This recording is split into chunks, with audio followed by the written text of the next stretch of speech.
दूसरा प्रश्न है सुरेश शर्मा रायगढ़ से। उनका कहते हैं, गुरुदेव साष्टांग दंडवत प्रणाम।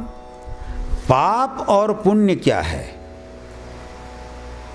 क्या व्यक्ति सह पाप और पुण्य की अलग अलग परिभाषा होगी? कोई कर्म हमारे संस्कारगत पाप लगते हैं, वही कर्म अन्य संस्कारगत सामान्य किए जाते हैं और वे उसे पाप की परिभाषा में नहीं लेते। जिज्ञासा शांत करने की कृपा करें। देखो, ये पाप और पुण्य, धर्म और अधर्म, ये बड़े विचित्र और विलक्षण शब्द हैं, लेकिन हमारी जो सनातन सांस्कृतिक परंपरा है उसके आधार पर मैं बहुत स्वल्प में आपको बता देना चाहता हूँ। परोपकारः पुण्याय पापाय परपीडनम्। अगर पुण्य चाहिए तो परोपकार कीजिए। इसका मतलब परोपकार ही पुण्य है।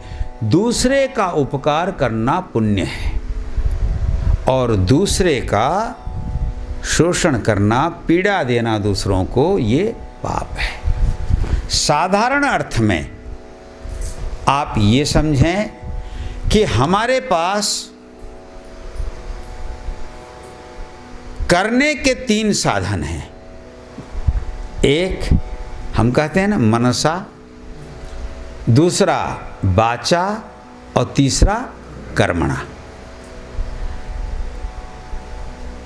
मन में हम जो सोचते हैं वही चीज़ें वाणी में आ जाती हैं और फिर आदमी वैसा कर देता है। मान लो मन में तुम्हारा क्रोध हो गया तो वाणी में गाली देते हो कि नहीं, है ना?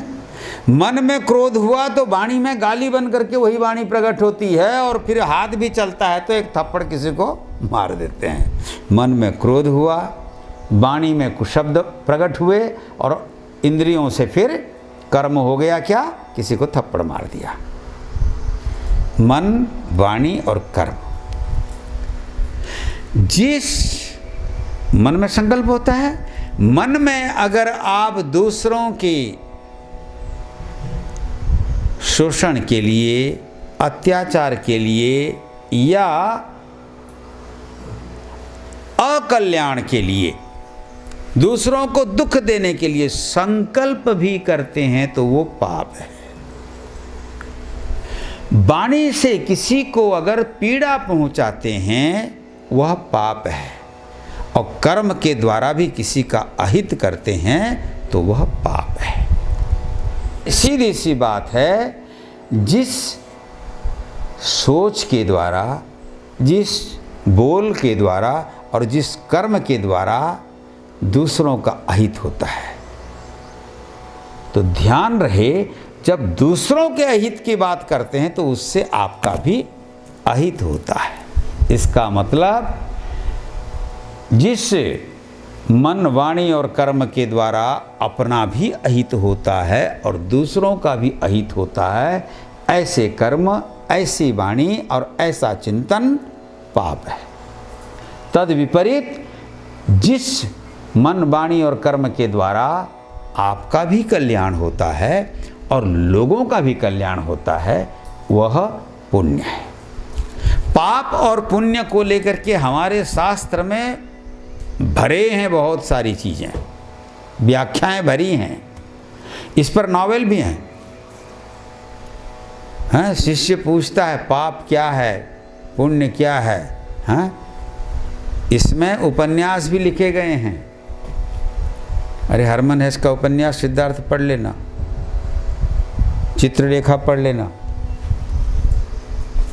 तो पाप पुण्य, लेकिन संक्षेप में वही है। अष्टादश पुराणेषु व्यासस्य वचनद्वयम् परोपकारः पुण्याय पापाय परपीडनम्। अब ये जो व्यक्ति के अनुसार पाप और पुण्य की व्याख्याएं अलग अलग दिखाई पड़ती हैं विभिन्न धर्म और संप्रदाय को लेकर के। यहाँ प्रश्न का तात्पर्य वही है कि हमारे यहाँ कोई चीज अगर पुण्य है तो दूसरा कोई संप्रदाय वाला उसको पाप कहता है। हमारे यहाँ जिसको पाप कहते हैं तो कोई दूसरा संप्रदाय वाला व्यक्ति अगर पुण्य कहता है, तो यहाँ मान्यताएं और दृष्टिकोण में भेद होने से ऐसा होता है। ये पाप और पुण्य तो मैंने निरपेक्ष रूप से कहा, लेकिन सापेक्ष, ये आपेक्षिक शब्द हैं। अगर उस रूप से लें तो देश, काल और परिस्थिति के अनुसार व्यावहारिक जगत में पाप और पुण्य की परिभाषाएं बदलती हैं। व्यावहारिक जगत में ही पाप और पुण्य की परिभाषा को लेकर व्यक्ति भ्रमित होता है। जैसे हिंसा करना क्या होगा बाबा? पाप है। लेकिन राष्ट्र रक्षा के लिए, धर्म रक्षा के लिए, धर्म युद्ध में युद्ध होता है तो वहाँ आदमी मरते हैं कि नहीं? हिंसा होती है कि नहीं? होती है ना। राष्ट्र रक्षा के लिए, धर्म रक्षा के लिए, आत्मरक्षा के लिए अगर आप कहीं किसी की हिंसा भी करते हैं तो उस हिंसा को पाप नहीं माना जाता। अरे गीता की बात है, हतो वा प्राप्स्यसि स्वर्गम जीत्वा वा भोक्ष्यसे महिम, है ना।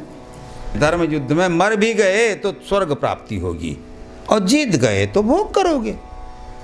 इसका मतलब कोई व्यक्ति अगर अपने राष्ट्र, अपने धर्म की रक्षा में, युद्ध में हिंसा भी करता है तो वहाँ वह हिंसा पुण्य कहलाता है।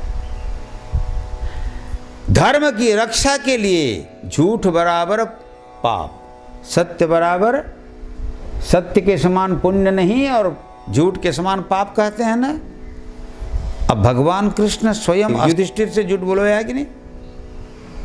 वहाँ झूठ बोलवाने में थोड़ा टेक्निक, अश्वत्थामा हतो नरो कुंजरोवा।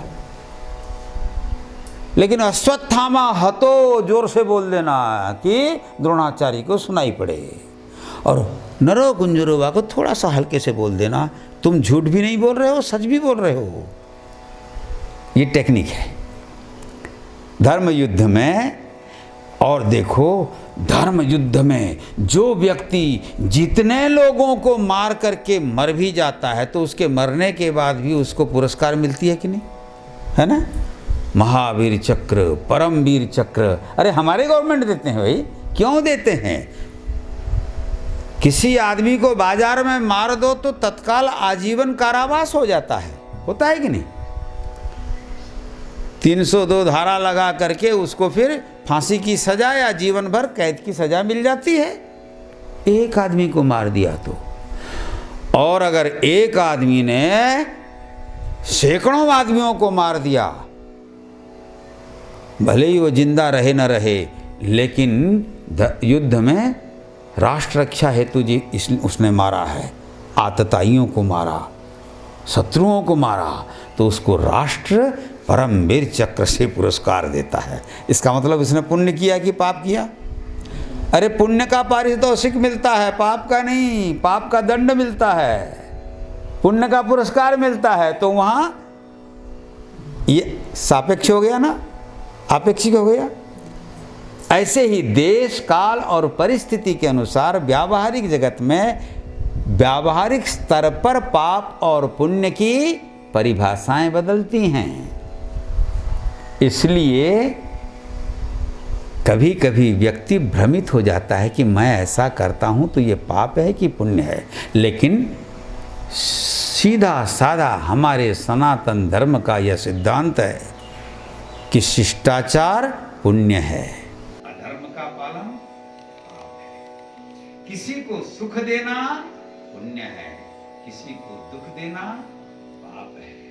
किसी को दान देना पुण्य है, किसी का अपहरण कर देना पाप है।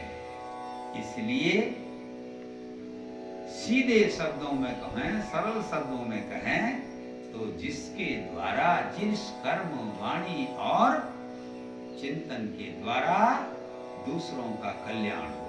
तो जब दूसरों का कल्याण होगा तो उसमें आपका भी आत्म कल्याण हो जाता है। इसीलिए मैं तो यही कहूंगा कि परोपकार परहित सरिस धर्म नहीं भाई, पर पीड़ा सम नहीं अजमाई। तो परहित पुण्य है और पर पीड़ा पाप। अब इसको और व्यापक रूप से जितना चाहें आप समझ सकते हैं, नहीं तो यही सार है।